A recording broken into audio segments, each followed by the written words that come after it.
So good afternoon, everyone, here in the room and online. My name is Sara Bonella. I am the Deputy Director here at SICA, and it is a great pleasure for me to welcome you to this new installment of our Mary and Mansigh Conversation series, something that SICA is very proud to organize here at EPFL, together with the National Center for Competence and Research, Marvel, whose director, Nicola Mazzari, is a co-organizer and founding member of this lecture series. Now, today we're going to tackle what I find a fascinating subject. You can see the title of our lectures here on the slide. In short, how do you go about writing a good scientific biography? And how do you look through the context of the life of a person, or the context in which a biography is written, to make sure that you do a faithful job, one that takes care of sources and is respectful of different points of view that may contribute to the documentation that is available. Now, this is the last event that we are organizing with Marvel before the summer. It is also one of the last events that will take place during the actual lifetime of the NCCR Marvel. And I just want you guys to mark your calendars if you are here in Lausanne to be aware of the fact that there is a concluding party, a partying away event that will close the project officially, and that will take place here on campus on July 9th. Now, the formal end of this project, led by Nicola, and which I have participated together with many other PIs in Switzerland, does not mean that there will be no legacy for Marvel. Working very, very hard to keep it alive, to keep the community spirit and the scientific excellence that has been fed by this project alive. One thing that I think we can already commit to is the fact that lectures like this one, so the Mary and Mansigh lectures and the SICA Marvel Classics, will go on in the next few years in some incarnation. Now, what is a Mary and Mansigh conversation? Mary and Mansigh is one of those super important characters in the life of the scientific communities that sometimes are not sufficiently recognized by us.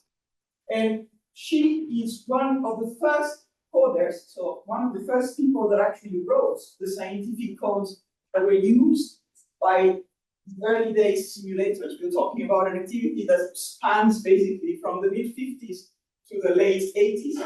And without her, there could be no molecular dynamics as we know it today, or maybe there would be, but the first code for molecular dynamics would not be the same. And yet, she was never recognized as an author in the papers that were written thanks to the codes that she developed. And her, her name was one that some people knew in the community, but not too many. So one day, upon a suggestion by Dan Frankel, Nicola and I decided that it would be good to actually get to know her a bit better. We invited her here at EPFL, and we had a wonderful, wonderful afternoon of her telling us what it was to be a woman in the US in the 40s, 50s, and 60s who wanted to do science and wanted to do coding. From that came the idea that it's important to keep our minds open to topics that are not just the latest paper that we're working on, or the latest algorithm that we want to study, or the latest material or new material that we want to discover, but the whole ecosystem that goes around science. So, together with Marvel and Nicola, we decided to create a series of opportunities to meet with people that work with us and around us, that contribute to create the cultural environment in which we operate, but are not necessarily scientists in the traditional sense of the word.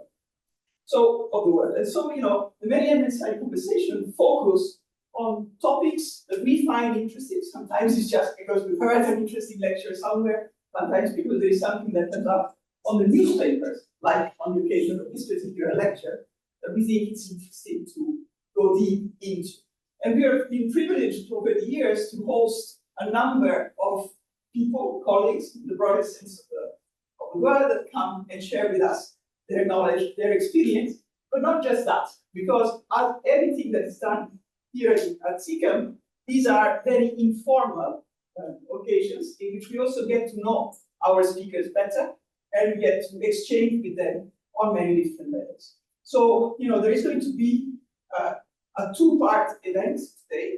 In the first part, Magdalena and Martin Gronau, I will introduce them a bit more formally, but not much more formally in a moment, to share with us their views on what's happened around the Schrödinger life and Schrödinger biography. And then we will move, after a short break, to a conversation, a Q&A session, in which you made the event. I'll help by moderating, but it's going to be super important if you're interested and willing to share with us your thoughts, your curiosities about the topics that we are going to discuss, or about things that these topics inspire into your curious minds. Okay, so I don't want to take too much time out of the main attraction. Just to say that Magdalena and Martin have an interesting background.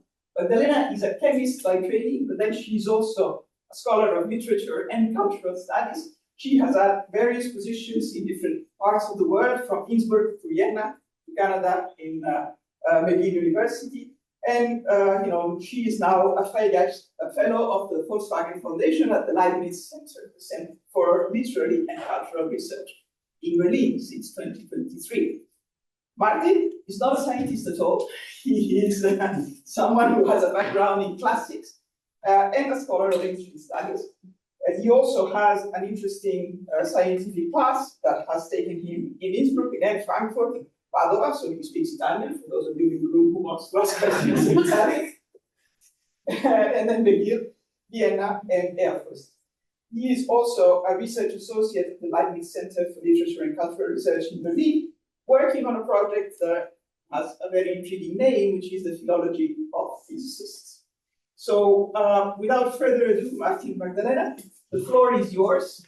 You have about an hour and a half to tell us about your research, and then there'll be a short break, and then question and answer. Thank you very much. Oh, sorry, just one thing, I always forget that.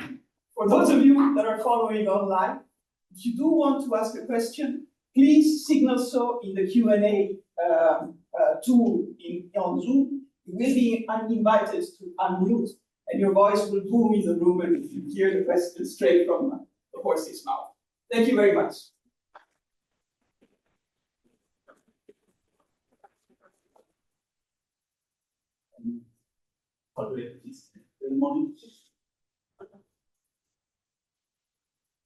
Now this time different.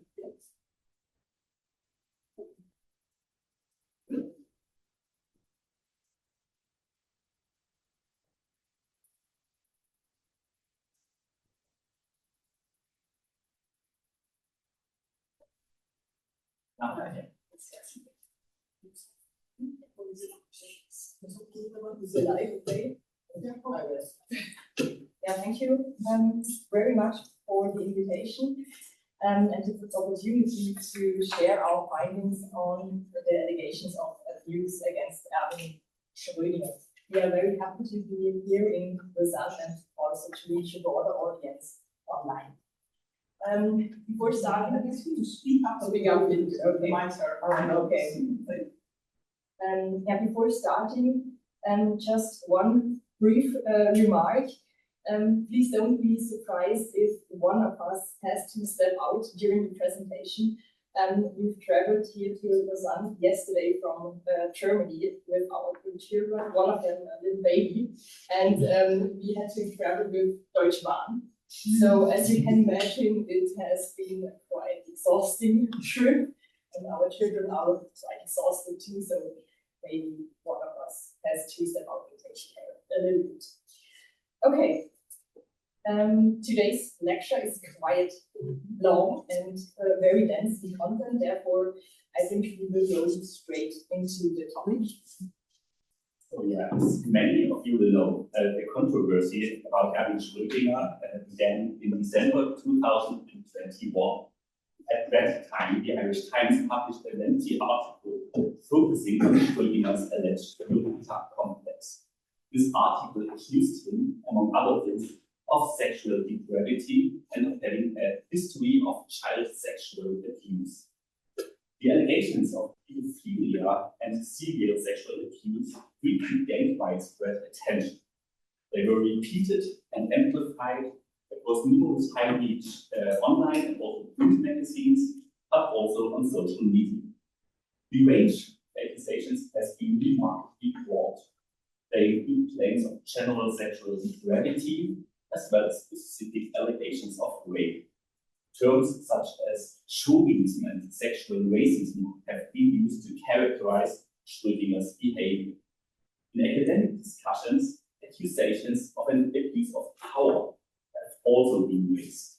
Schrödinger has been accused of impersonating two of his own students and subsequently abandoned them. Finally, commentators have argued that Schrödinger even acknowledged and intellectually justified his abuse behavior in his diaries. According to these accounts, he described the innocence of young girls as the ideal counterpart to his natural and specifically male genes. It is hardly surprising that such allegations have damaged the public image of the Nobel laureate worldwide. Schrödinger was portrayed as a monster, or at the very least as a zynischer Pädophilentäter, a cynical pedophile offender, as the Ireland correspondent of the German Taz put it in this German reversion of the original Irish article. And the dynamics of this media escalation is quite interesting because as early as February 2022, first doubts have been raised. A notable attempt to bring a more objective perspective to the legal debate was published by Klaus Taschwa in the Austrian newspaper Der Standard. In the two articles presented here, he expressed well-founded concerns about a premature condemnation of the physicist. I will briefly summarize his main arguments. Contrary to what the earlier newspaper reports suggest, the newly emerged allegations of abuse were not based on any new findings. Neither Schrödinger's contemporaries nor the women themselves have come forward with any accusations. Also, there has been no new historical research that could account for the supposed revelations. Instead, the allegations can be seen as little more than sharpened reinterpretations of information first made public in 1989, namely in the biography Schrödinger, Life and Thought by the American chemist Walter Moore. Taschwa is also right to note that in the course of the rapid media dissemination, both factual distortions and misinterpretations have occurred. Moore's rather vaguely formulated hints have often been taken as facts and then further amplified. For instance, some articles even lowered the reported ages of the women compared to Moore's original account. This becomes all the more concerning given that the biography, written not by a professional historian, but by a retired chemist, was already criticized more than 30 years ago as unreliable, flawed, and at times intrusive, despite its commercial success. See, for example, these reviews by historian of science Helge Krah and physicist Leopold Halborn. Physicist Ferdinand Schack asked, did the author write a scientific work or a sensationalist article for the tabloid press?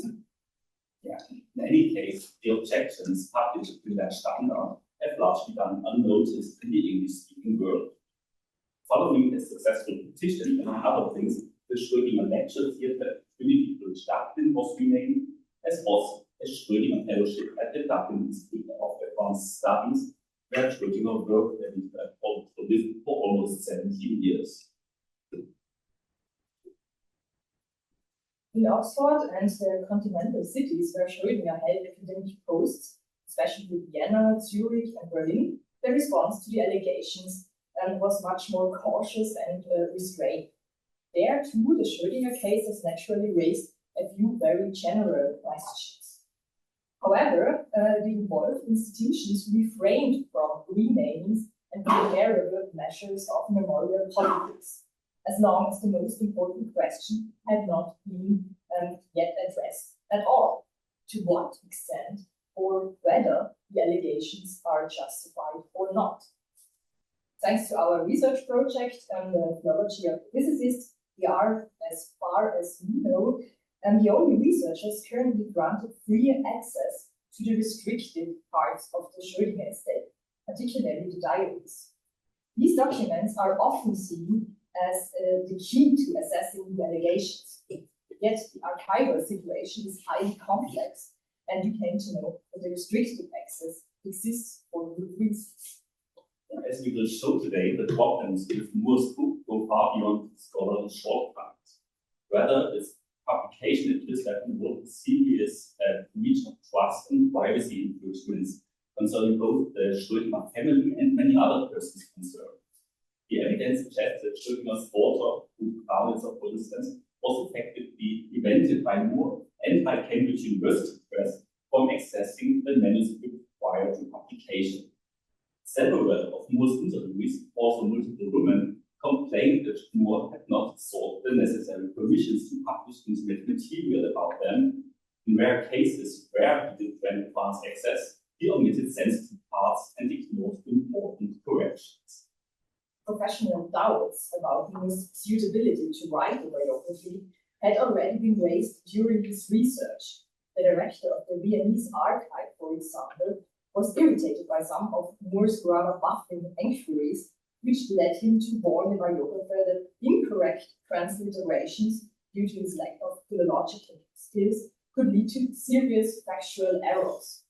The restricted access to the private Schrödinger documents should therefore be understood primarily as an attempt to prevent further intrusive and unsound publication based on an exceptionally demanding estate. Another important point in the beginning is the following. Although it has often been suggested that Schrödinger's diaries are some kind of black diaries, in which he lists his victims as kind of ephemeral encounters of German, what is called Eintagsfliegen, that is May flies or one-day flies, this general assumption is quite misleading. The term ephemeridus that he used as name for his diaries is primarily rooted in Schrödinger's humanistic background. Properly translated, the term simply refers to a target group, that is a diary. So while these diaries do contain reflections on romantic relationships, including also lists of women's names, they are above all records of Schrödinger's day-to-day impressions and experiences. Therefore, they also contain, for example, reflections on his readings and theater visits, self-analysis, accounts of research problems, and a large number of poems, including love poetry and erotic verse in the classical traditions of European literary history. In our regular research project, we therefore engage with forces like these. Particularly striking is probably Schrödinger's chimera and mirror, an ironic visualization of the very particle dualism he criticized, which he quite naturally annotated with an ancient Greek verse from the Iliad, and here he writes, oder die Vereinigungen Partikel, das Wellenbild, how to unite the particle image and the wave image, for instance. In 2024, when the debate emerged about renaming the Schrödinger Zentrum in Berlin, we chose to put our regular research interest on hold and to contribute our knowledge of the restricted documents to the ongoing discussion. For today's presentation, diaries are only one source among many. Of particular relevance is also the scientific estate of Walter Moore, who died in 2001. He had been able to consult almost fully extensive research notebooks comprising nearly 1,500 pages, as well as many letters, including correspondences with the publisher and the key contemporaries.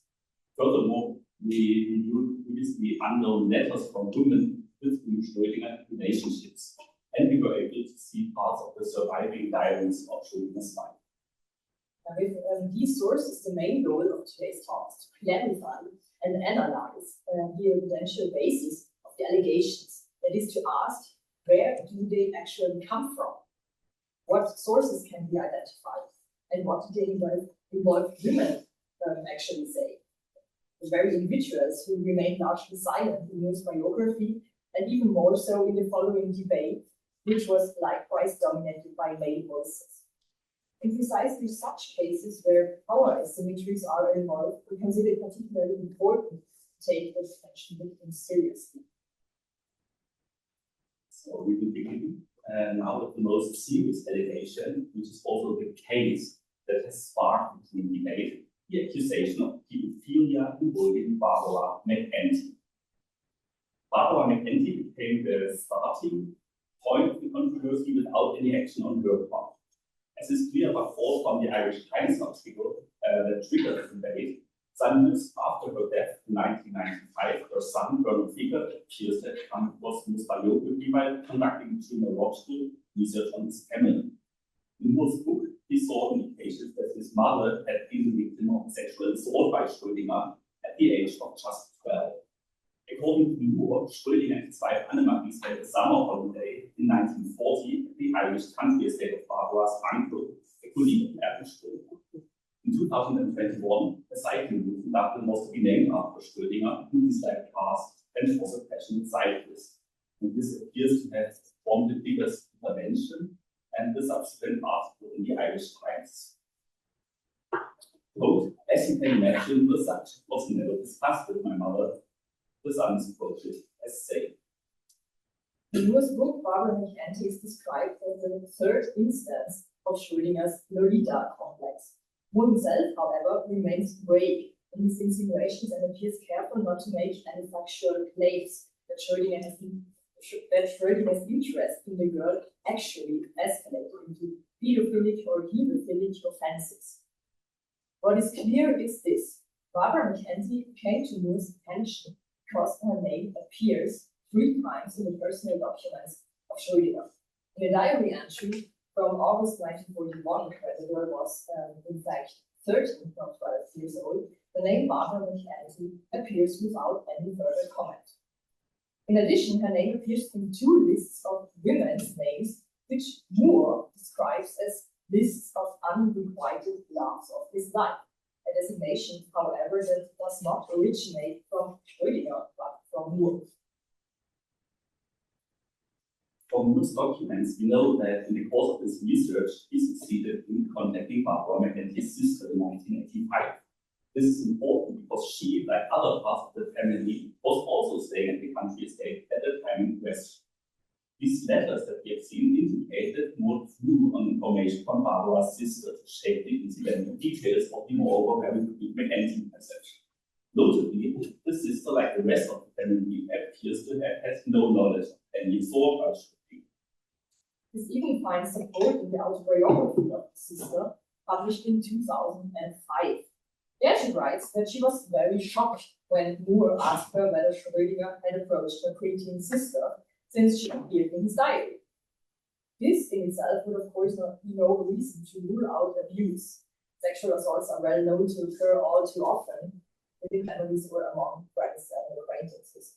However, in the documents available to us, we found no indication whatsoever of abusive behavior by Schrödinger towards the girl. The allegation appears to originate with Moore himself. Yeah, if one now wishes to understand how Moore derived his narrative, it is necessary to examine in somewhat greater detail his working methods and aims. In his biography, Moore sought not only to provide a straightforward account of Schrödinger, the scientist, but also a kind of holistic portrayal of the whole man, including his dark sides.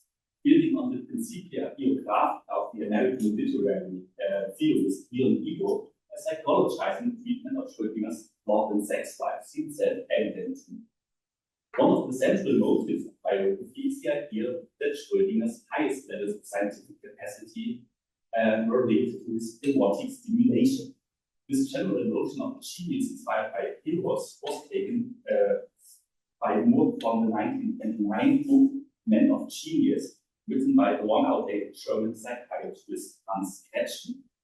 Nonetheless, the motive proved to be extremely influential in shaping Schrödinger's public image, above all through Moore's legendary claim that the mysterious dark lady had sexually inspired Schrödinger's scientific breakthrough during his stay in Arbosa in Switzerland in 1925.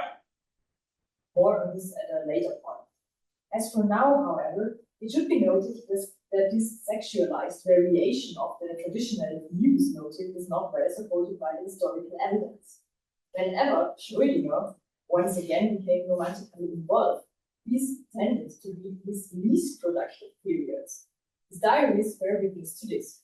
Little work was instead, there was much socializing, writing of poetry, and drinking. Schrödinger himself laments that he is no longer able to accomplish anything, and that he is completely neglecting his professional duties. Even in the discussion of his biography, therefore, his peculiar thesis was occasionally subject to sharp criticism, particularly as Moore's supplemented with psychologizing, speculative, and one-sided characterizations. Thereby, he increasingly distanced this Schrödinger from the impression the physicist had left on his friends and acquaintances. The following aspects of Moore's programmatic research methods are particularly relevant in this context. First, although Moore interviewed contemporary witnesses in the course of his research, he did so without any clear methodological grounding. His focus on aspects of Schrödinger's intimate life led him to adopt a highly suggestive approach in his communication with his living sources, with no apparent awareness of question effects or interview effects. Between 1985 and 1987, Moore repeatedly contacted acquaintances of the Schrödingers in order to press them with personal questions, also on matters of love and sex. Moore's contact with Hansi Böhm is an example for this. He established contact with her in 1985. She was a Jewish Viennese artist who would later feature prominently in the biography as one of Schrödinger's lovers, including Moore's praising as one of the best in his bed. In numerous letters, he questioned her about the relationships of Annemarie and Erwin Schrödinger, who lived in an open marriage. What happened between Schrödinger and Lucy Reed in London? What had occurred with Erika Bolt in Berlin? And what, he asked, had attracted such eminent scientists as Erwin Schrödinger and Hermann Weil to Annemarie Schrödinger? Why did Schrödinger remain married to her if he found her sexually so disgusting? Did it trouble him that Weil was allegedly the more accomplished lover of Annemarie? In such questionnaires, and he bombarded Mansigh with numerous details from Schrödinger's love life that had previously been unknown even to her. In the course of a lengthy exchange, he actively contributed to reshaping the image that his source of information held of Schrödinger, gradually aligning it with his own interpretations.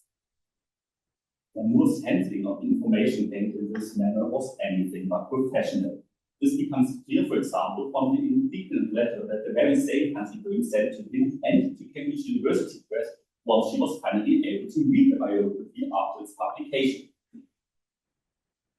In his letter of complaint, Böhm, one of Moore's key sources, not only excuses Moore of fundamentally misunderstanding Austrian culture and society, but also of an impertinently dodgy working method. You have invented much where you lacked information, not least in regard to myself. Who or where are your sources? You have used me as a narrative thread to pop periodically. Most of it totally wrong, at least incorrect, mere assumption and invention on your part. Much of it completely untrue. These assumptions and statements about my intimate private life should never have been published without my consent. Attached to the letter is a long list of corrections, some of which are highly revealing. In particular, Böhm emphatically points out that, contrary to Moore's portrayal, Austrian women such as Hilde March, the mother of Schrödinger's daughter Ruth, were by no means unencumbered by formal education at the time. Many of the dates are utter rubbish. For many statements of an almost fabulous nature, no sources are provided whatsoever. I am outraged by these inventions in which everything, down to the ages of my children, is wrong. I resent being made the red thread through the story and unauthorized use of internet material. Who is the source for it? And regarding her sexual performance, whilst one is of course proud of being given a one in sexuality, is the best grade in the Austrian educational system, and such information may never be published without consent. One aspect of this is particularly concerning. Although Mansigh explicitly told Moore and Cambridge University Press that she did not consent to any discussion of her private life and sexual performance, such assessments likely made by Moore himself, have never been removed from the book, not even in the later editions. And Mansigh's complaints are by no means an isolated case. Even before the book was published, Johanna Bianchi, a humanities PhD graduate and the daughter of an alleged victim of Schrödinger, felt compelled to challenge Moore's unscientific assertions. She threatened legal action in response, and see this here, for instance. Against this background, it may already become somewhat more clear why many of those who contributed to the publication of the book were so repelled by Moore's representation of Schrödinger's private life. Or then, at least these private parts of biography amounted to a flawed, one-sided, voyeuristic, and also with regard to the woman involved, also intrusive work lacking any solid factual basis. And this is precisely why biography as a sole source for the serious allegations is so problematic, particularly in the case of Barbara McEntee.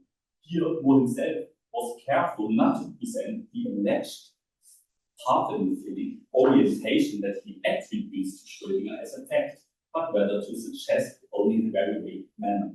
When media coverage now states that Schrödinger has actually assaulted the girl, thereby casting him as perpetrator and offender, this is all the more problematic, since this particularly outraging case has somehow triggered the sensationalization of virtually all of Schrödinger's relationships with women.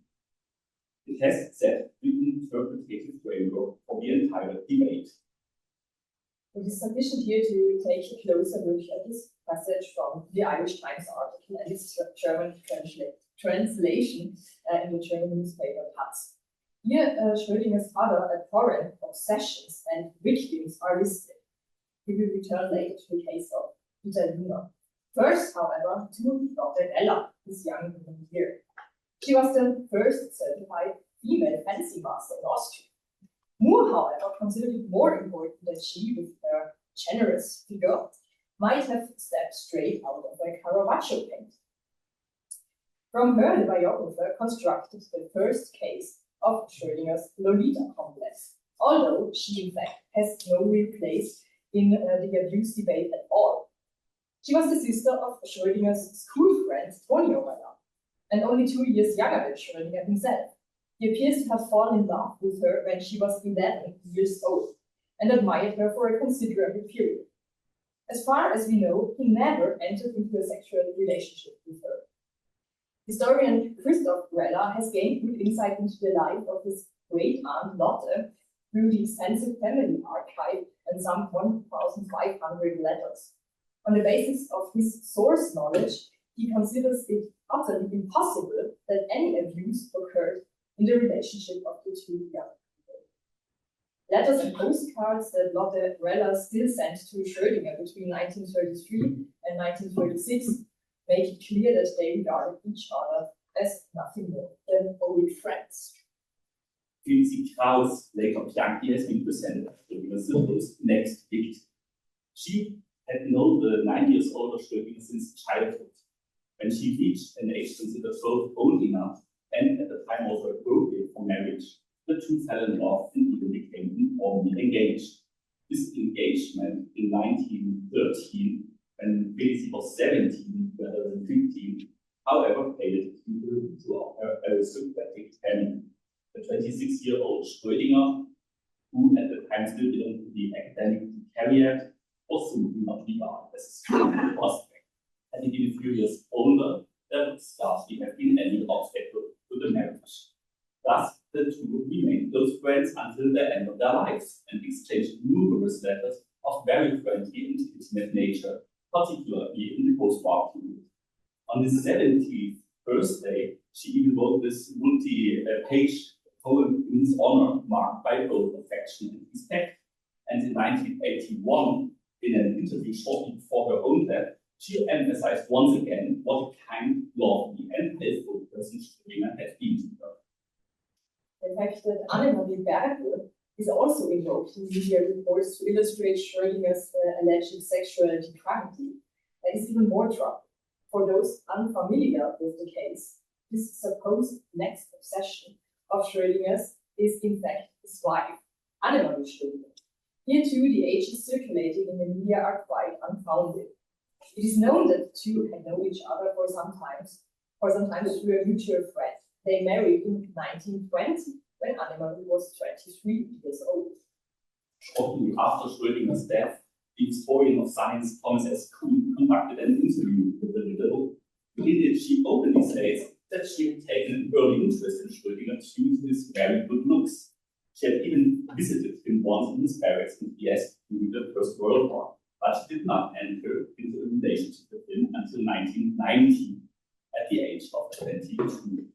And no, he not only ignores but outright disregards the information provided by Annemarie herself that she did not become intimate with Schrödinger during the war. Quote, according to Annie's account, they did not become lovers at this time, but this denial is somewhat hard to believe. It would not have been consistent with her passionate nature. Had Moore been able to read Schrödinger's German Kurrentz script, which by his own admission he was unable to do, he might, for example, have taken note of this 1919 letter from Schrödinger to Annemarie, in which he still addresses his future wife formally as sie instead of du, and very cautiously inquires about the meeting. For the biographer, fully informed in many respects, Annemarie Schrödinger's own statements thus serve merely as a pretext for seeking an alternative, deeper truth, one that is more complicated and more interesting, and in some way connected to Schrödinger's sex life. We've presented these examples in some detail because they illustrate how Moore's realistic portrayals of Schrödinger's women came to form the basis of the current allegations of abuse, even though Schrödinger, with the exception of Annemarie, had never had a sexual relationship with any of these women. Throughout his book, Moore repeatedly introduces conjectures, even in relation to otherwise unremarkable relationships, suggesting that Schrödinger had a predilection for young girls. Here you can see two such formulations from Moore's book. In this way, Lolita complex is constructed as a defining feature of Schrödinger's character, which we consider unfounded. In the public imagination, however, it has cast the subsequent relationships of Schrödinger in a very problematic light.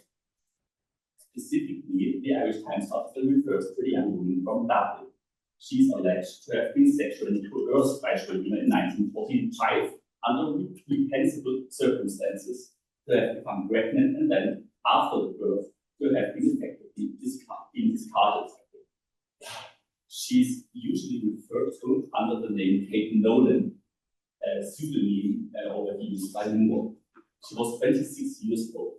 According to the media reports, there was no consent in her sexual encounter with Schrödinger. In the blogosphere, she was subsequently even presented as a rape victim of the physicists. This allegation too derives from Moore's questionable interpretative framework. Kate apparently came from a strictly Catholic household, so he assumed she was a virgin and remained chaste. Indeed, being as innocent as she allegedly was, she is said to have confided to the Schrödinger's nanny that she was not quite sure how she had become pregnant at all. This portrayal once again attributes to Schrödinger a perverse preference for innocent virgins. However, it is partly compatible with the picture that emerges from a close study of the sources. Yeah, this time let's take a slightly closer look at Schrödinger's diaries, specifically the day they first met on the 4th of December 1944. I will translate it to English. Yesterday, at a Sunday tea at our place, I met Kate. To note, first to speak about love is love in the first hour. Second, she confided to me in trust that the younger, older man who is being foisted upon her holds no interest for her at all, and that age difference is of no importance to her whatsoever. Around 20 years would be her usual range, and she's certainly close to 30 and takes me to be about 50, I think. On the 13th of May, he writes in his diary, she told me today that she's entirely willing to transgress the commandment for church, and if she considers it right to prevent conception.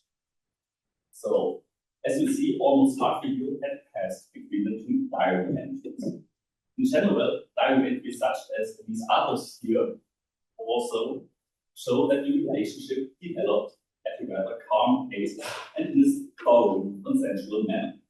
Hayes maintained a non-sexual relationship with Schrödinger for quite some time, going to the theater with him, playing tennis with him regularly, and getting to know his friends, colleagues, and of course also the other women in his life.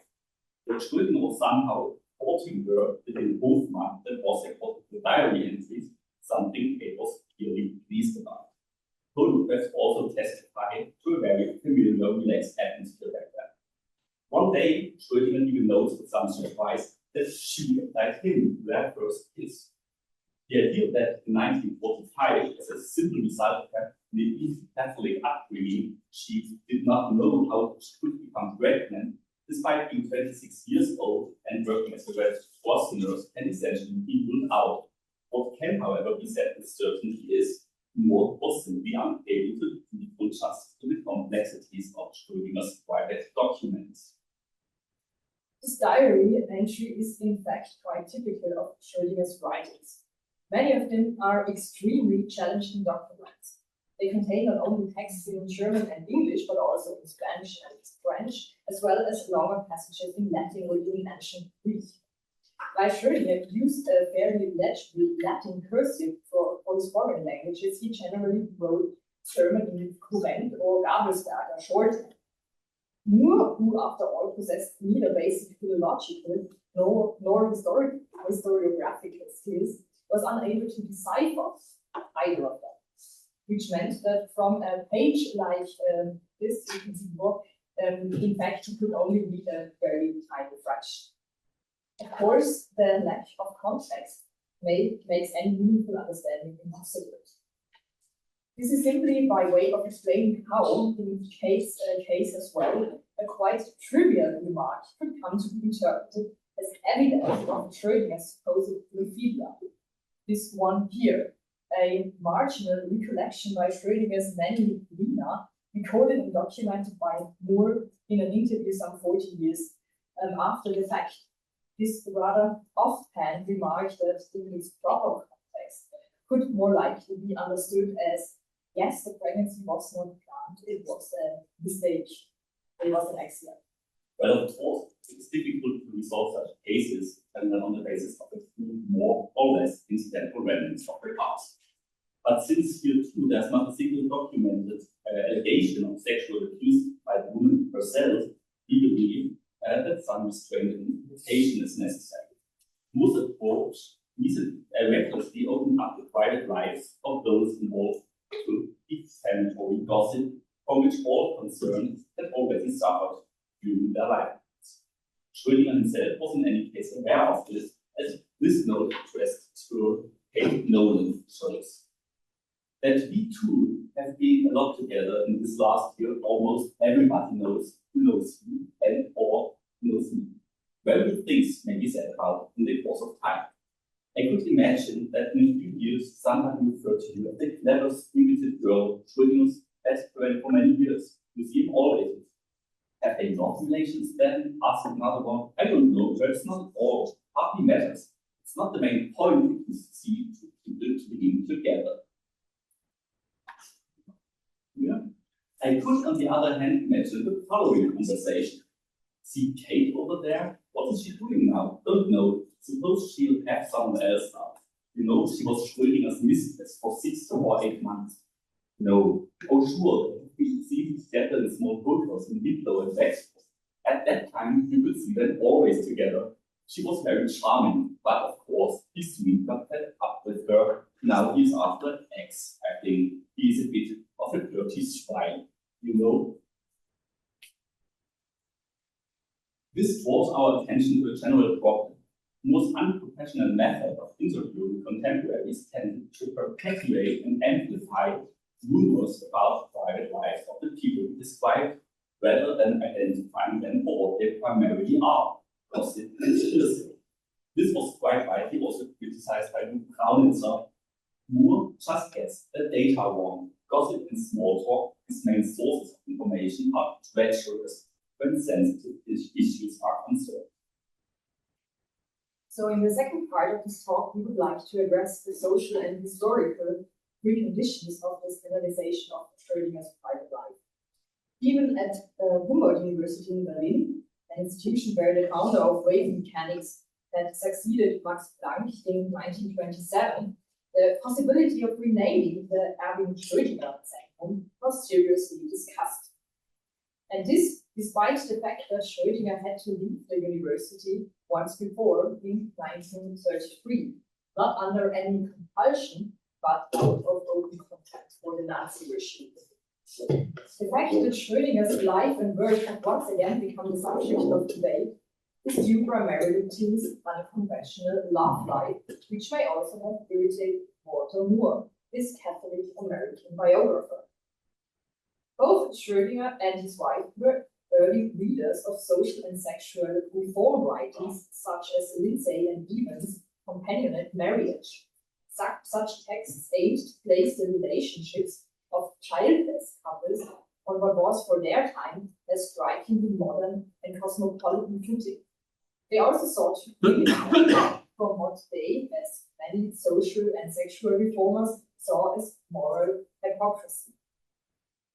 In a way that resembles the communication found in contemporary polyamorous relationships, the open marriage of the Schrödinger's two required intensive discussions. In countless letters, they talked about Schrödinger's struggle to conform to pressure as well as extramarital affairs.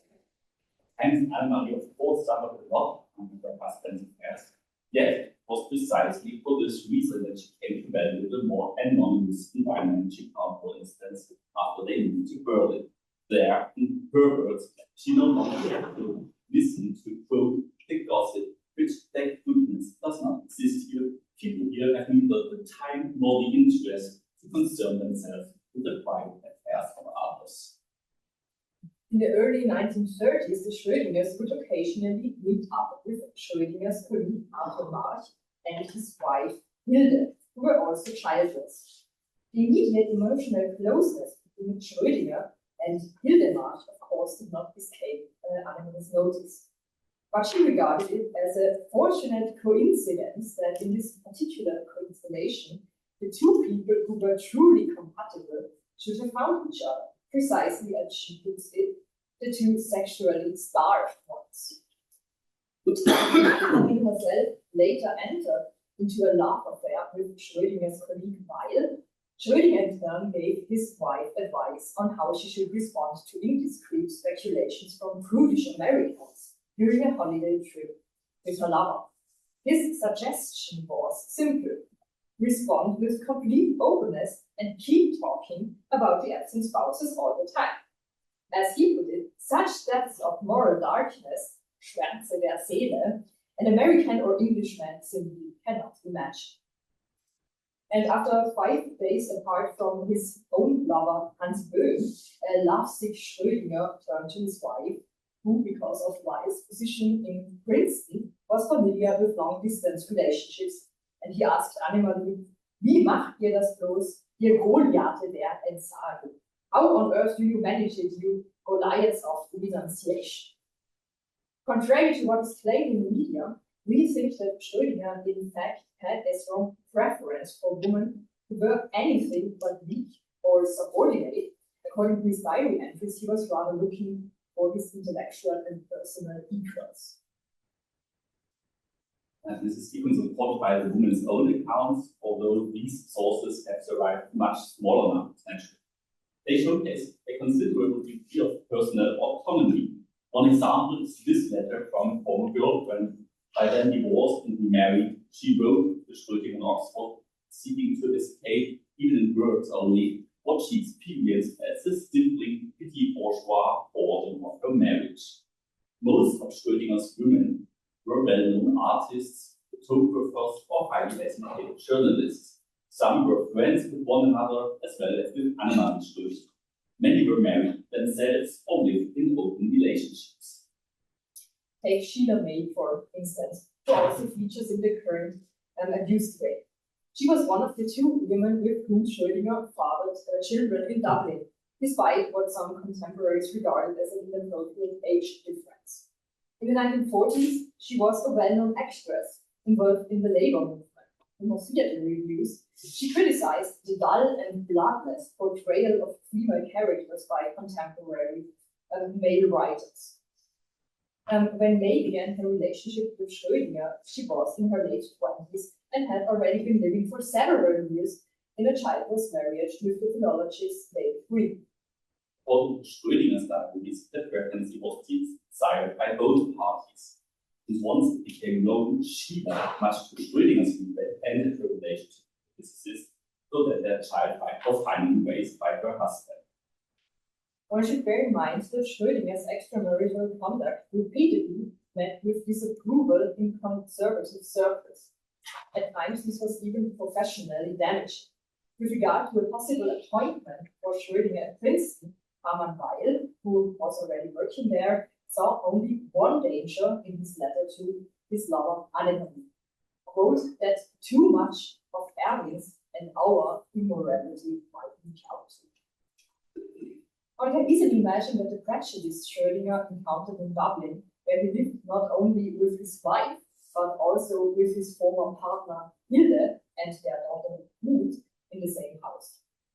It is easily overlooked hereby that their unusual form of cohabitation can hardly be explained by any supposed desire for a harem.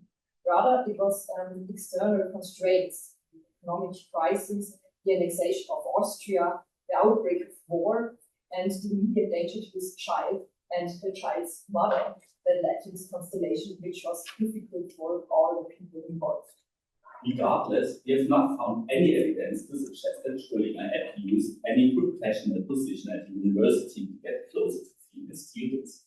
This allegation, influential in the renaming grades, stems from another distorted reading of his biography, specifically in Helgoland by Carlo Rovelli, which states, quote, there in Dublin too, Schrödinger ended up at the center of a scandal after fathering two children with two of his students. On closer inspection, this accusation appears to rest on nothing more than a translation error. In the Italian original edition of the book, seen here, there is in fact no mention of his students at all. The supposed students in question are Kay and Sheila. Schrödinger encouraged and convinced the former to start pursuing her medical studies despite the objections of her conservative family. As we know from numerous entries in his diary, similar to this one here, he even helped her prepare for her Latin entrance examinations by translating Horace with her. Obviously, she was not a student of Schrödinger. The same is true for Sheila May. This is clear, for example, from this diary entry dated of the 11th of June 1944, which records their first meeting. After I had fallen in love with Sheila Green, alias May, on the 14th of May, I met her 4 times. At a meeting in the following week, she served as a chair of the EU Fabian Society, a rather charming little left-wing circle at TCD. She's an actress and has toured with the local company in Italy, Greece, and Egypt. She also writes for the stage and has had a play performed in court. At present, she's studying economics at TC. She's also irreligious. All this is enough to explain her attraction, especially in such a remote area. Generally, notes like these are quite difficult to reconcile with the notion that Schrödinger reduced young women to mere erotic stimulants or male genius. In the university context in particular, such claims seem rather misplaced, since Schrödinger may, in a certain sense, also be seen as a forerunner of a modern culture of science, one in which it is only scholarly achievement rather than gender or political attitudes that ought to matter. Already during his time in Berlin, he maintained friendships with female scientists such as Lise Meitner and Erwin Kramer. He held public lectures in support of student hardship funds, especially for women. From an early stage, he published in popular magazines read by women, explicitly addressing the verehrte Leserin, the female readers. When he taught in Oxford in the mid-30s, he found the main bonding conventions there, which exclude women by their poem and contribute to a feminist journal. Not least, Erwin Schrödinger, with his 4 nominations of Marietta Cloud and Kata Wambacher, more often nominated women for the Nobel Prize than most of his contemporary physics Nobel laureates, like Albert Einstein, Heisenberg, Wolfgang Pauli, Otto Hahn, Peter Debye, Enrico Fermi, but also Paul Dirac, Ernest Walton, Joseph and George Thomson, Charles Wilson, and Patrick Fleck. Not more than every single one of them, but all of them combined. Of course, Schrödinger was unlikely to have been an unproblematic figure. Even among his contemporaries, he was a divisive personality. Our impression, after years of working with Schrödinger documents, is that he could not only be modest, charming, and witty, but also dismissive and blunt in his judgment, at times even hot-tempered. Thanks to his shorthand skills, his diaristic reflections on his relationships can be conceived as rather unfiltered records of his unstable emotional states and thoughts. They often cast Schrödinger in a very unfavorable light. At times, they reveal a deep contempt for people, including women, with whom he had fallen out of whatever reason. But this is, of course, not really surprising, given the unsparing nature of such thought diaries, which would hardly ever portray someone as a saint. However, in the course of our research, we have also come to the view that Schrödinger simply hated being put into boxes, just as he himself avoided thinking in narrow categories. As for his personal relations, whether men or women, young or old, it did not really matter as long as he had a genuine personal connection with the other person, that direct, unguarded, and unpainted relationship. This against his background that his non-conformist and highly individualistic personality may have played an important role in the development of the current debate. Why is that? We have the impression that Schrödinger consistently tried to avoid creating dependencies in his person, whether it is professional or his private life. The difficulties of his marriage caused him an important lesson. Despite all crises, he could never bring himself. He was unhappy, mainly out of concern for pension entitlements. He also took responsibility for his children's adoption in at least 2 cases, and in the case of Kate, who later emigrated to Africa, he supported his daughter's education financially. At the head of hierarchical systems, Schrödinger felt ill at ease. Unlike many of his colleagues, he never employed a personal secretary. In his diary entries, he once expressed great relief at finally being rid of a questionable Dudley who, as he put it, had sex relations with leading women and other subordinates. Not only because of his life in exile, but also due to his wide-ranging interdisciplinary research, he was regarded as something of an oddity within the physics community. His colleagues in Copenhagen, Göttingen, or Berlin founded schools. Schrödinger, instead, made no attempt to bind younger researchers to himself. In the post-war years, for example, he turned down a doctoral student because he did not want to commit to his isolated scientific position. Why is Schrödinger's scientific hermetism important in this context? Because, unlike what is normal in this case, no festschrift was ever published in honor of the Nobel laureate. In academic life, such volumes are typically made by students or their teachers. And particularly in science, it was often former students who wrote the first biographies of their mentors. These accounts tend to be overwhelmingly positive, so that a favorable image is furnished early on. Schrödinger never had anything of the sort. Only for this reason was it even possible that almost 30 years after Schrödinger's death, a retired American chemist would presume to write the first major biography of Schrödinger, despite never having known him, despite having a quite anti-total cultural background, and despite being unable to read large parts of his documents at all. This brings us back to New's book. As we already suggested, his lack of philological expertise was quite problematic. When hastily going through the diaries, he tended to note down isolated English language sentences and then use them as quotations in his book. The documents we have shown so far were not even the really difficult ones. Those, in fact, look like this. For example, you can find paragraphs in ancient Greek referring to women in his life, or German texts written in ancient Greek letters. Often the materials, such as this shorthand text here on the right, have survived only in very poor copies. Schrödinger's notebooks are generally quite hard to read because of the variety of languages and scripts. At times they even contain text in Morse code, as here on the right. It reads, by the way, Affe, Trottel, Idiot, Esel. A useful reminder that Schrödinger's private notes are full of grumbling remarks and sharp tunes of phrase. They often reveal a distinctly Austrian culture of banter, insults, and verbal sparing, which really serves as a real derogatory function. An important factor in enabling this canonization is that Moore often failed to properly assess the form and function of Schrödinger's notes. Schrödinger's diary style is characterized by directness and an unfiltered and therefore often contradictory emotionality. As a result, on a single page, you might find genuinely crude or even blasphemous remarks and insults alternating with sober analysis of states of mind. In between, there are sentimental declarations of love and invocations of affection, which obviously were intended to serve the construction of his own self-confidence.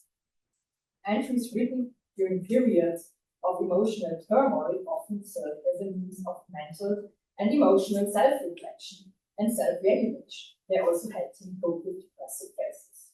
What I noticed by Moore was that many of the pretentious monologues and cultural critiques, as well as his occasional rhetorics of self-exaltation, were explicitly modern on the style of Friedrich Nietzsche. The physicist even worked on an aphoristic collection à la Nietzsche called Gedanken Irland, Gedanken Ireland.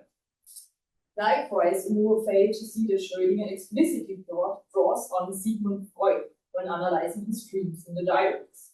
Sexual interpretations are therefore not at all surprising in this context.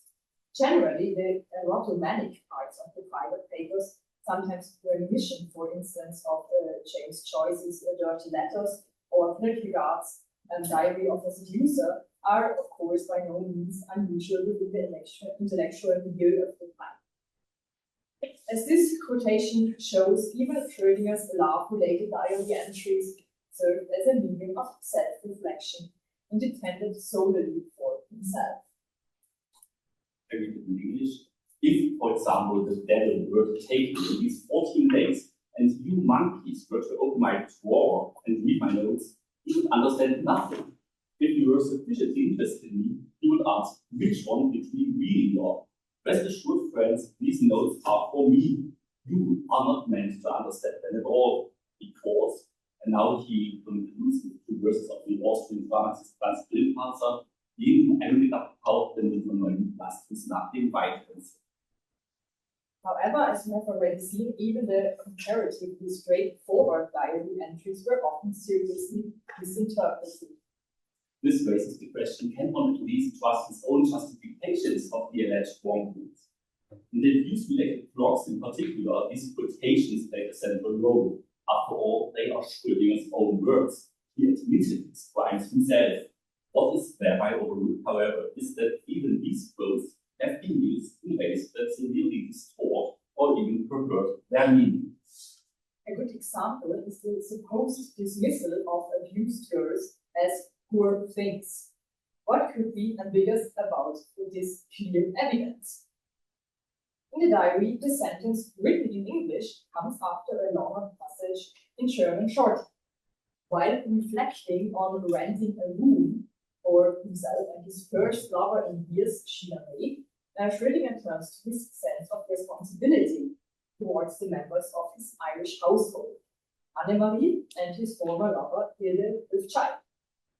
At the same time, however, he also reflects in his characteristically direct and or how the women he lived with had constrained him and suppressed his personal needs. Unknowingly, the quote, im Allgemeinen belieben Matschauen, the generally lovely years, had shut him out of life, crushing him with the thoughtless cruelty, the gedankenlose Grausamkeit of their prejudices. Now, with Sheila, he felt alive again, and animally and the others would simply have to accept.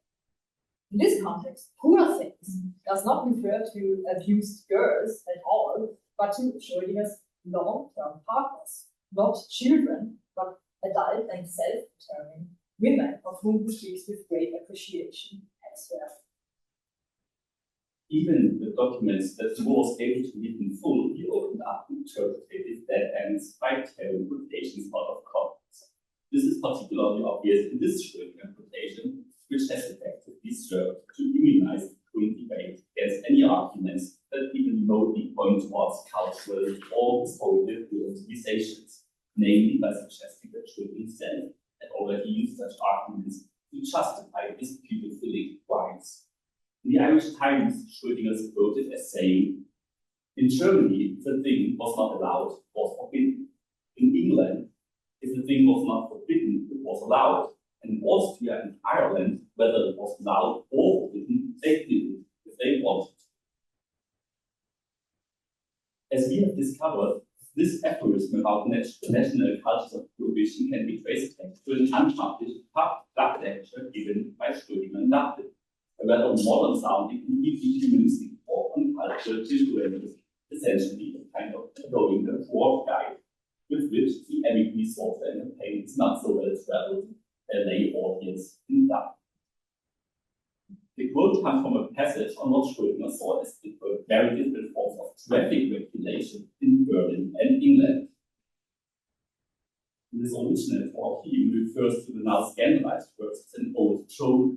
He uses it in a sense as a contemporary equivalent of the modern day trope about Germans who, despite an anti-vote, even at night, still stop and wait at the red light. In any case, it is quite difficult to see how this quotation would be read as the carte blanche for sexual abuse that it has become currently, again, after it was first transferred to the sexualized context by Moore. The media discussion repeatedly also refers to a questionable quotation in which Schrödinger reflects on female intellect and male genes. According to the press, Schrödinger used his diary entry to provide an intellectual justification for the idea that innocent girls had to fertilize the male genes. There is certainly a great deal that could be said about this specific diary entry of the 30th of July 1928. To begin with, it is often quoted in the media in a heavily abridged form. In the diary itself, the text continues as follows. It has often been said that no woman is really genius. The fact is that they all are. Genius is nothing outstanding. It is the rule. But it is usually too weak to withstand the contamination by culture and civilization. Only now it becomes clear that the final sentence cited in the media means something quite different from what is made of it, at least in the German debate. Schrödinger's critics have sometimes interpreted this as suggesting that a woman, even through intellectual education, cannot become as genial as an unintellectual man is by birth. Yet Schrödinger is not comparing men and women here at all, but rather women in different social, cultural, and historical settings. The cultural critical context of the passage is completely lost in the abbreviated quotation. In fact, Schrödinger is criticizing the constraints and intellectual narrowing imposed on young women by traditional bourgeois marriage, which, with its limited horizon of activity, sometimes something which, in his view, also leads to a kind of intellectual dullity. If we are not mistaken, in Ireland, for instance, where the scandal emerged even 40 years after the diary entry, women still were not allowed to work in the civil service once they got married. For reasons like these, his final emphasis on the contamination by culture and civilization. Yeah, the second point is the specific function of the diary is also common. If this works, Schrödinger is not seeking to place himself intellectually above women, but rather to elevate his love into the time he will talk out her next, so as to be able to meet her in an equal footing despite the significant age difference. This elevation of women seems to be a recurring theme in Schrödinger's diaries. In this entry, for example, he compares the elevation of God or a nation practiced by many others but rejected by him with his habit to elevate the woman he's currently admiring. He then concludes, down, if others find salvation in their faith, why should I not in mine? Of course, such romanticizing reflections are quite dated nowadays, but they are nevertheless something entirely different from intellectual justifications of pedophilic and sexist crimes. Moreover, they usually do not even concern Schrödinger's image of women in general, but rather his very specific relationships. And they were not even especially many of those. By today's statistical standards, with around 13 by name identifiable sexual partners, he could correspond quite closely to the average Central European man, not to mention the far higher body counts found in today's urban timber scenes. That said, we will finally turn to the one and only relationship of Schrödinger that, at least by today's Western standards, could and probably should be regarded as morally borderline or even transgressive, even if, to the best of our knowledge, it was a consensual relationship that back in the days did not violate any legal restrictions like an age of consent, Schutzalter, or something similar. I'm speaking of Schrödinger's relationship with Rita Junger. In this case, the problems of Moore's biographical report and the following media explanation will become evident once again. Here you can see what was initially reported about in the media. Since Moore discusses this relationship in detail, we too have carried out especially thorough research on it. We have, for instance, examined the available diaries of Erwin Schrödinger and of his wife from the relevant years. And we even analyzed the notes of Walter Moore that he made during his interviews of Rita Junger in the mid-1980s, shortly before her death. What we regard as sound knowledge about this relationship differs again significantly from the media accounts. Rita Junger, introduced by Moore in this quite problematic way, was the first young woman Schrödinger fell in love with after his marriage to Erwin. Kitty's mother was Annemari's godmother. On her recommendation, Rita and her twin sister Vicky received some math tutoring from Schrödinger within a private family setting. The documents you have seen indeed indicate that feelings between Vicky and Schrödinger developed at a relatively early stage. They suggest it was a mutual affection that was by no means kept secret, but was discussed quite openly among all those involved. Vicky and Annemarie, of course, but also both of their families. It is therefore not particularly surprising that we can, for example, show a photograph of Erwin Schrödinger on a trip not only with his wife, Annemarie, and the Junger twins, but also with Annemarie's mother and two other relatives. In 1928, when he was 16 years old, Schrödinger even took several holidays with her and her sister, always, of course, in the company of their mother, who traveled with them as well. During this period, Schrödinger and his wife was also on a trip with some friends, wrote to each other several times a week, discussing not only the challenges opening up their childless marriage, but also, for example, the twins' future schooling and Kitty's temporary digestive problems. It is probably no longer possible in retrospect to determine precisely when the relationship became serious and when sexual contact between Schrödinger and Rita Junger began. In the interviews that Moore and his wife conducted with Rita Junger, she stated that she was 90 when she and Schrödinger became lovers. Moore disregarded the statement made by the woman herself, following the now familiar pattern, probably because he saw indications of earlier sexual relations between the two in Schrödinger's poems. As the media scandal developed, Italiana's age was subsequently reduced even further to 40. In our source-based research, we found indeed various indications of desire in Schrödinger's erotic poems and diaries for the time when Ita was 16 or 17. More importantly, we also found recurring exhortations to patience. Since Moore was unable to read the Schrödinger's correspondence, he was also unaware of Schrödinger's continued and repeated versions of self-restraint, as written to just show one example in this letter as late as mid-August 1928. Quote, "It would certainly have long since been able for another man place of mind to unite himself with the girl whom he loves and desires to such a degree, and then perhaps many things would have been easier. A particular trait of mine is probably that it is impossible for me to take even a single step towards a woman beyond what she allows. For that reason, every woman is as safe with me as she is with herself." But now to Ita's pregnancy, which also plays a central role in the media coverage. Moore's information about the terminated pregnancy comes from a conversation with his wife, Patricia, called Pat, and had with Italiana during the interview. Here is the full note on this from Moore's archival documents. Obviously, there is no basis for insinuations that Schrödinger forced the young woman into an abortion that left her sterile. Ita rather emphasized that Schrödinger was very upset by her decision to have an abortion and that he would have preferred her to have the baby. Moore himself later assumes in his book that he was 20 years old at the time of the abortion and not 17 as is currently reported.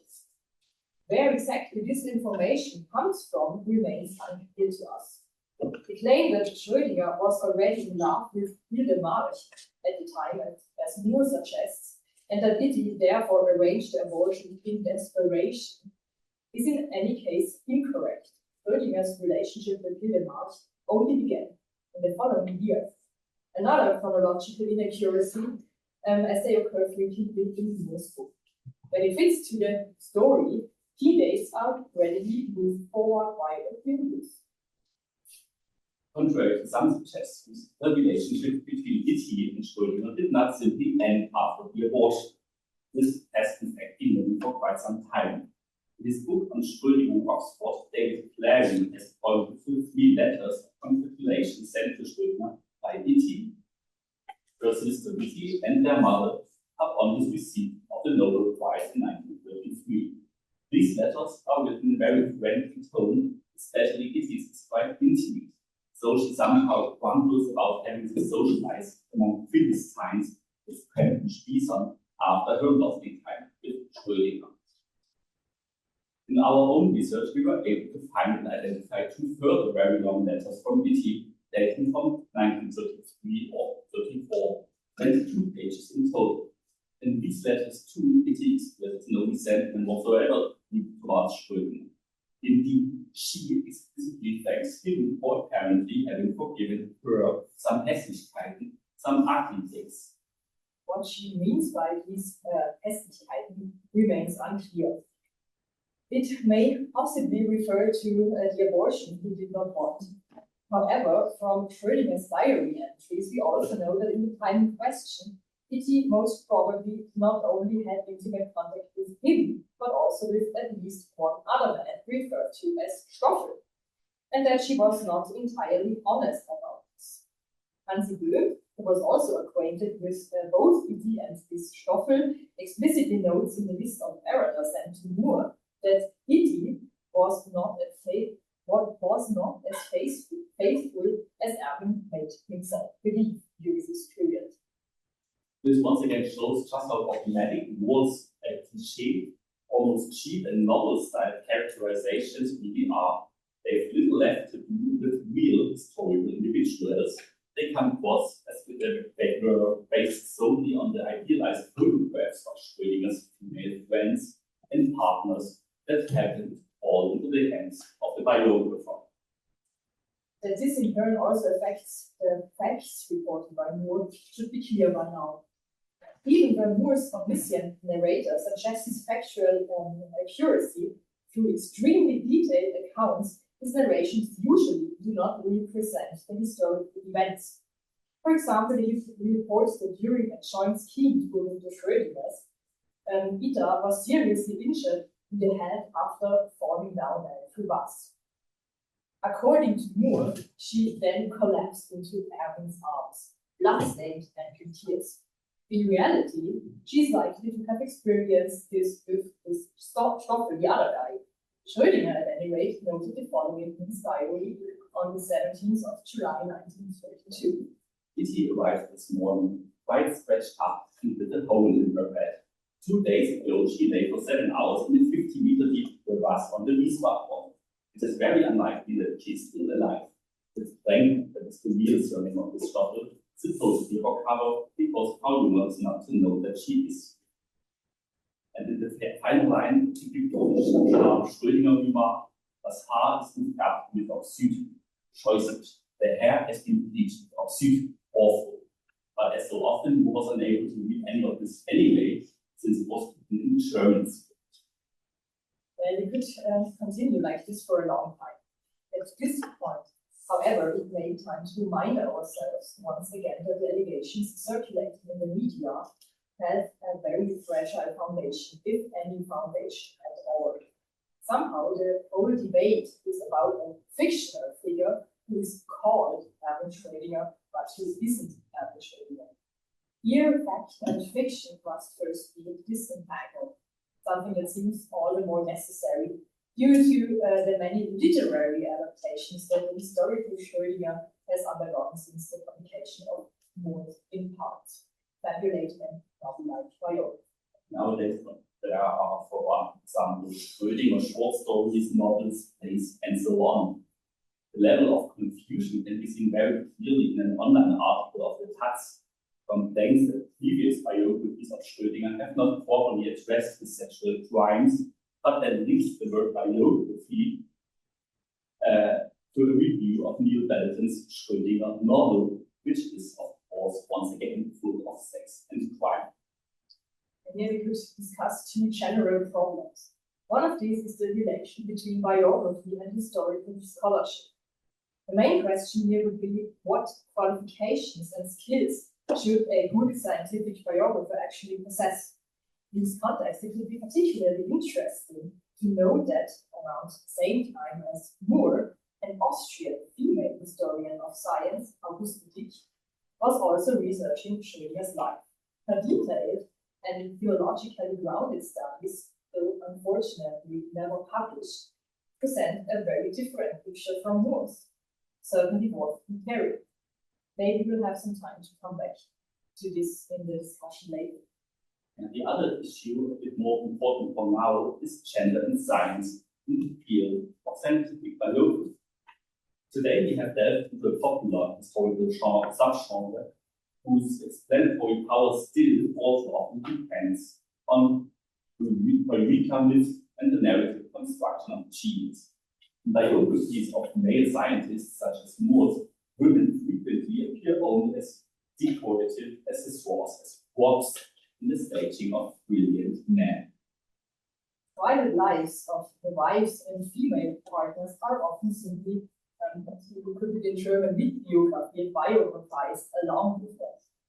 These biographies usually aren't written by historians, so they often give quite detailed accounts of these relationships without much context in terms of gender or sexual history, and more importantly, without really thinking about the women's privacy and rights. Moore certainly crossed some boundaries here. At the same time, however, it is worth pointing out that he was, to a large extent, only responding to the expectation of his predominantly male leadership. Okay. Willst du das ja haben? Sorry, I'll be back in a minute. For those online, we can hear a baby crying upstairs. So yeah, we have identified almost 60 contemporary reviews of Moore's book.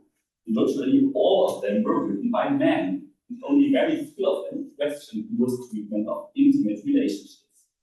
The majority of reviews, Schrödinger's love life takes up an even large amount of space in relative terms. Some reviewers explicitly praised Moore than here for including so many excellent photographs of Schrödinger's lovers in his biography. Others expressed regret that Moore had not succeeded in identifying the mysterious dark lady of Arosa. Particularly in Ireland, even before the Queen scandal, newspaper articles were regularly published that seemed to revel in the physicist's unusual love life. All of this is important for the prehistory of the Queen debate. It shows that the scandal did not emerge out of nowhere. As early as 1989 and 1990, mostly in US American journals and newspapers, a series of widely circulated news were published that followed quite similar logics of scandalization, including exaggerations, distortions of fact, and defamatory moral prejudgments. As this letter by Walter Moore shows, even the biographer himself already felt compelled to distance himself from the kind of distorted reports were being published at the time, though they were not nearly as aggressively praised as many of the articles that appeared in the 2020s. Of course, a closer look at the working of these articles reveals a somewhat different moral framework. Adultery, for instance, played a much bigger role here. John Griffin, for example, the second Schrödinger biographer, often cited in the debate, criticized Schrödinger's personal relationships as inordinate fondness not only for very young girls, but also for other people's wives, as if these women had no right to handle their own private affairs. It is quite remarkable. In 1989, Schrödinger was mainly condemned for transgressing the boundaries of traditional Christian sexual morality. Nowadays, he's more often depicted as an old white man who lived within and who lived off such an outdated patriarchal moral framework. That is quite interesting, given that he himself was a lifelong critic of such traditional moralities.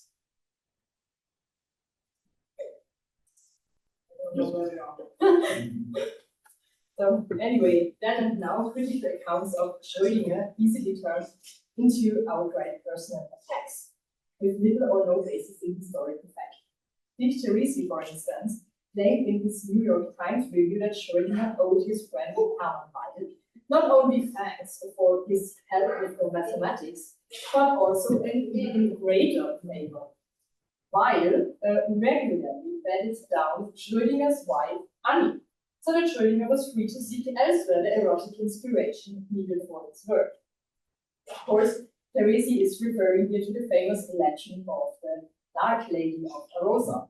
She figures so prominently in Moore's biography that he built his entire psychosexual program on her. According to Moore, this mysterious lover accompanied Schrödinger during his famous stay at the Swiss health resort in the winter of 1925, when he developed his groundbreaking wave equation. The erotic stimulation by her, Moore suggests, triggered a dramatic increase in Schrödinger's scientific powers. That is quite a story, so good that nobody cared about the fact that it is not true at all. David Larry was the first to convincingly show that Moore's account is based solely on rumors circulated by the biochemist Magdalena at Caltech in the 1970s. Moore was so firmly convinced of the story's truth that he sought to maintain it even when he faced many contradictions in his thought. As his letters indicate, he assumed that Schrödinger had been deeply traumatized and hurt in the winter of 1925 by his wife's new started affair with Hermann Weil, which is why he supposedly traveled to Arosa not with her but with that mysterious lover. Both anti-Erwin believed by the poet here, since this again is mere assumption and invention. Anne-Marie Schrödinger only began the relationship with Weil in the 1930s. Because Moore was unable to read the sources, he had once again got his chronological data wrong, this time by more than 5 years. In fact, there is not even any evidence for the wounded ego of Schrödinger that more repeatedly assumes as part of his societal sexual motivations. On the contrary, when Schrödinger became aware of his wife's affair in the 1930s, his relations with wife were not affected in the slightest. Rather, it provided a good occasion to switch to using the informal "du" with his colleague and to send him a self-made poem about the challenges of relationships that involve more than two partners. More simply, ignored all indications that the dark lady never actually existed. As early as 1963, in an interview with historians of science Thomas Kuhn, Schrödinger's widow herself described in the relevant stay nervosa as follows. In 25, when he started to work on his first ideas about wave mechanics, we were in nervosa. I remember that he told me in nervosa about the papers of Einstein and De Broglie. Moore disregarded this important source as well as many others listed here. Schrödinger's wife as the dark lady, or no dark lady at all. That's simply impossible. That's enough. In the course of our research, we have come to see the queer debate as a cautionary example of what can happen when non-professional biography meets or journalism, especially in times of accelerated media outrage. Slow, careful, and nuanced knowledge really struggles in such times.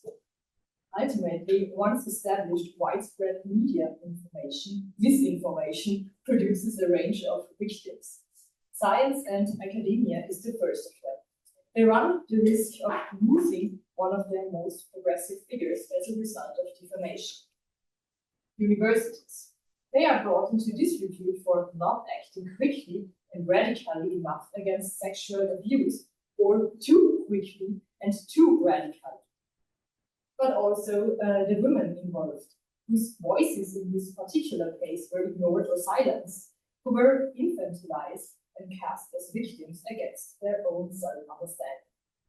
And last but not least, also the many committed students who rightly campaign against sexualized violence in educational contexts. By subscribing to such misinformation, their cause becomes vulnerable. They are then easily met with accusations or politically motivated cancel culture or a new puritanism. Already during the early movements in Berlin, certain skepticism was voiced with regard to the most serious allegation, that of serial pedophilic offending. What was unquestioned even then, however, was that Schrödinger was a repeat offender, who led a series of broken women's lives. To be honest, we have some doubts that even this statement so broadly is correct. In order to oppose such a wording, one would first need to find real evidence of women whose lives were really ruined by Schrödinger and not, for example, by war and forced exile, by the restrictive marital and sexual immorality of the time, or by the gender discriminatory social and educational structures. Is it really legitimate to completely disregard the historical, cultural, and legal context when assessing Schrödinger's relationships with women? The fact, for example, that in 1940s Ireland, women with non-conforming sexual lives or with children born outside marriage often faced severe social stigma and exclusion, that contraception, including the use of condoms, was not only condemned by the church, but also legally restricted until well into the 1980s, let alone divorce, same-sex relationships, and abortion. Schrödinger's relationships can certainly be of some interest, particularly in the academic field of intellectual and gender history, but they partly justify the level of attention they have received 30 years ago, as well as today. By now, at least one thing should be clear. The continued and repeated careless handling of questionable information has caused considerable harm, not only to the legacy of Schrödinger and his family, but also to the many women whose private lives were drawn into the narrative and into the public, once again, against their will. What remains to be discussed now is how to deal with all of this, particularly in Ireland where the scandal emerged and renaming measures have been executed without prior scholarly report. So, thank you very much for your attention.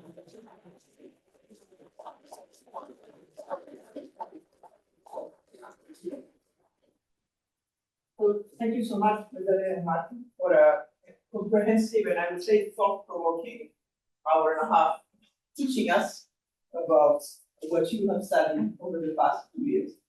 So I would like to open the lecture for a few talks on specific points, if you have any questions. And then once we're done with that, we're going to take a short break to set up the room for the more informal and broad-ranging conversations that we're going to have after. So any questions on the specific items in the talk? Yes. Were there trials for defamation after the publication of this book? Like, were there trials for complaints for defamation, like legal complaints? No. The Schrödinger family, so his daughter and her husband, they have been quite devastated by the publication of this book, but they simply didn't take any legal steps. It's a complicated situation because of the international context also for them, and they were afraid that I guess they should have done something. Everybody, also the other women, should have done something also against Cambridge University Press, because not even these corrections have been made in the major publication. That is really problematic, but nothing has changed right now. So it's fading out, everything is like outdated, so it's long ago, there will not be any changes at all. But back then it would have been possible, probably, but nothing. Do you have any more questions? One online. I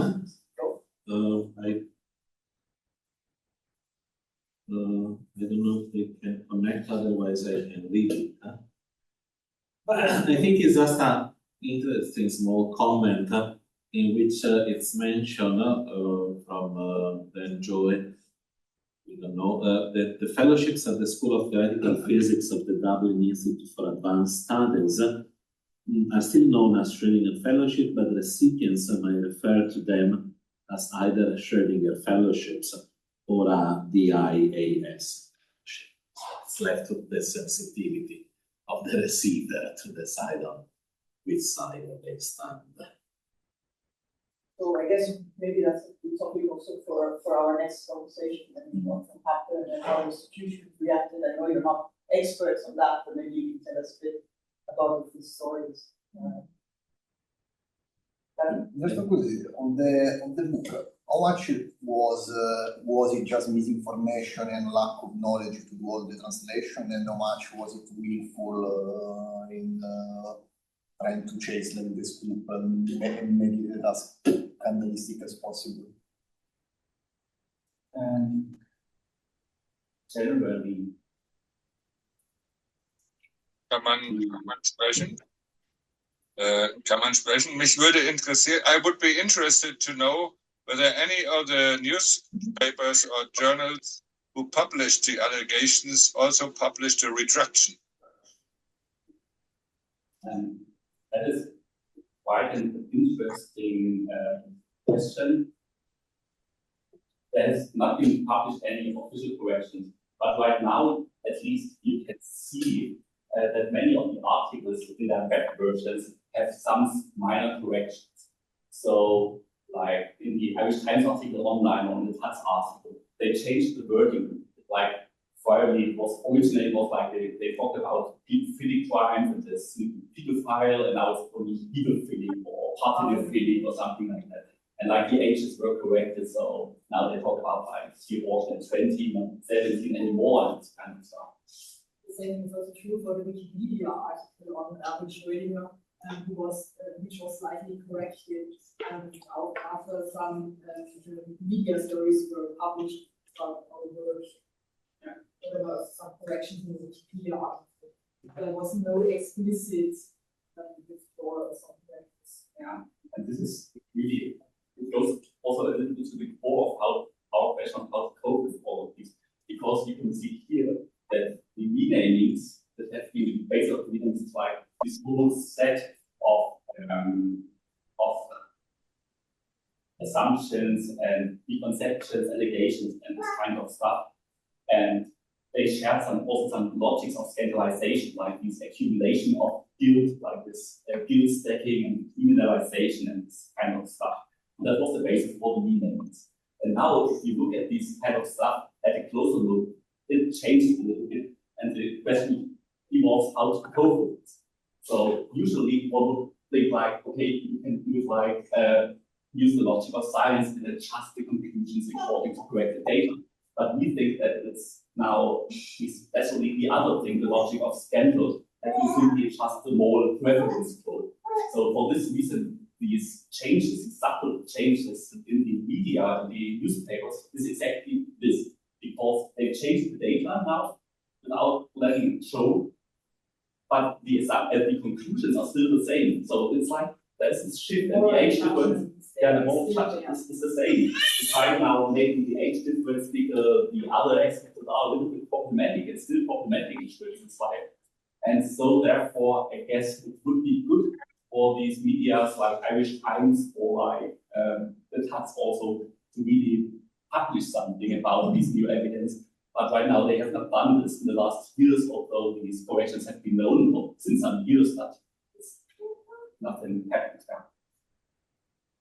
Maybe while we wait to see if Werner wants to type this, I was curious about, yes, the way in which your work has been received. It says, you know, was there, apart from the interest of some academic institutions, was there any resonance, or have you seeked, or maybe you don't want that? So I don't know. I was just curious about your points of view on how this should become more known.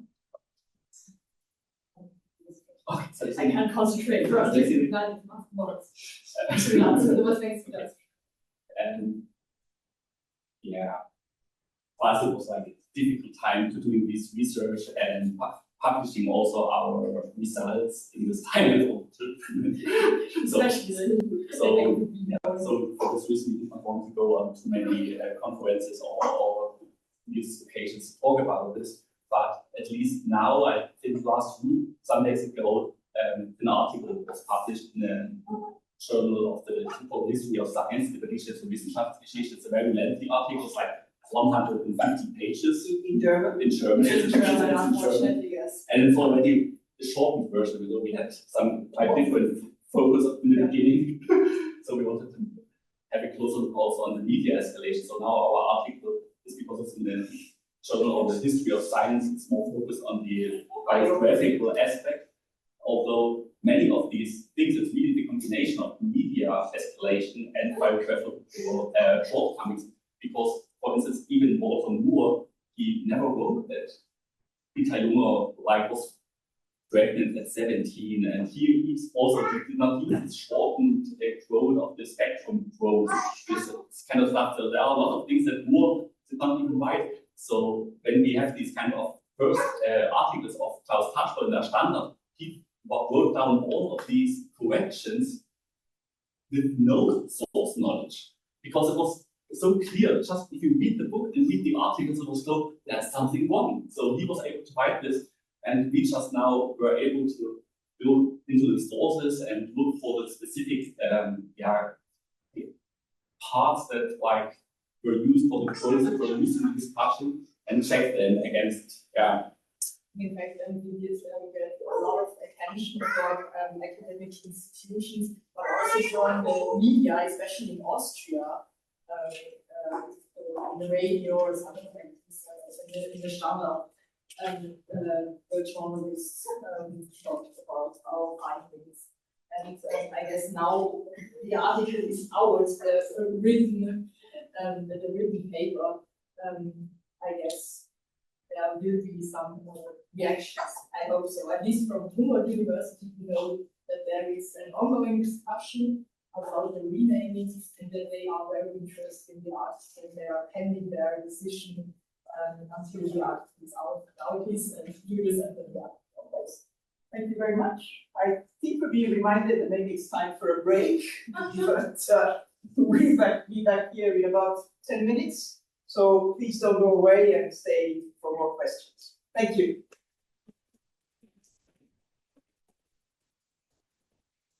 Ah.